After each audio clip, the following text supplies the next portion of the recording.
गच्छामि बौद्धं शरणं गच्छामि संघं शरणं गच्छामि धर्मं शरणं गच्छामि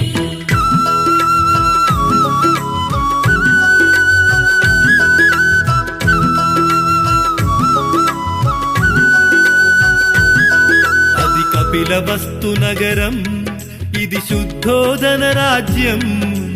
మాయా కడుపున జననం ఇది మానవ జాతికి వరము ఈ భువనంపై ఓ బుద్ధుడు తన పేరే సిద్ధార్థుడు बुद्धं शरणं गच्छामि बौद्धं शरणं गच्छामि